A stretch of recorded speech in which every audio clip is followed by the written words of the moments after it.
இன்றே டவுன்லோட் செய்து உங்கள் ஃபேவரட் ஷோக்களை என்ஜாய் பண்ணுங்க. நம்ம வீட்டு பொண்ணாச்சே, முக்கியமான போட்டியில விளையாடுறா. அதுல எப்படியாவது ஜெயிச்சு கப்பு வாங்கணும்னு அவளை உற்சாகப்படுத்துறதுக்காக குடும்பமே போயிருந்தோம். ஆனா அவளுக்கு நாங்க வந்தது பத்திலாம் பெருசா எந்த ஒரு ஆர்வமும் கிடையாது.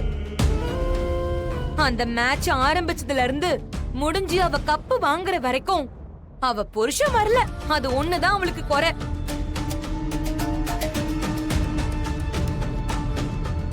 ஏய் பார்வதி, தனா ஜெயிச்ச சந்தோஷத்தை பத்தி பேசிக்கிட்டு இருக்கிறப்ப எதுக்கு நீ தேவையில்லாத விஷயத்தை எல்லாம் சொல்லிட்டு இருக்க? சிவா, அவ உள்ள தானே சொல்லிட்டு இருக்கா.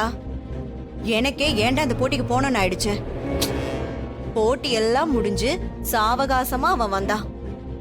எனக்கு வெளிநாட்டுல வேலை கிடைச்சிருக்கு, நான் கிளம்பி போறேன்னு இவள அம்போன்னு விட்டுட்டு வெளிநாட்டுக்கு கிளம்பி போயிட்டானா? அது தெரியுமா உனக்கு?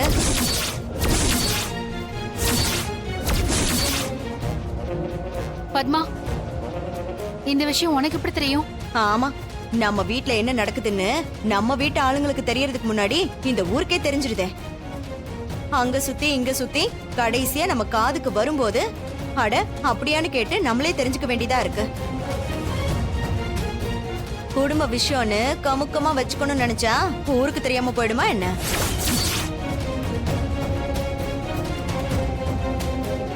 என்ன நடக்குது? தனா நம்மளெல்லாம் எதிர்த்துக்கிட்டு அவனை நம்பி போனா. இப்போ அவளை விட்டுட்டு வெளிநாட்டுக்கு போனா அவ என்ன பண்ணுவா? அத்தை, அப்படி போனவன் 4 காசு சேரவும் எவளையாவது தேடிக்கிட்டு அங்கேயே செட்டில் ஆயிட போறான்.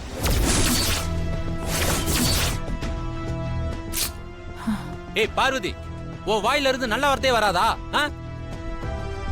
அவனை நம்பி வாழ வந்தவள நல்லபடியா வாழ வைக்கணும்னு தான் அவளை விட்டு பிரிஞ்சு அவ்வளவு தூரம் வெளிநாட்டுக்கு போறான். அத கூட புரிஞ்சுக்காம எப்படி உன்னால இப்படி எல்லாம் பேச முடியுது? ஏங்க, நான் நாட்டு நடப்பு தானே சொல்றேன். நல்லபடியா வந்தா எனக்கும் சந்தோஷம் தான்.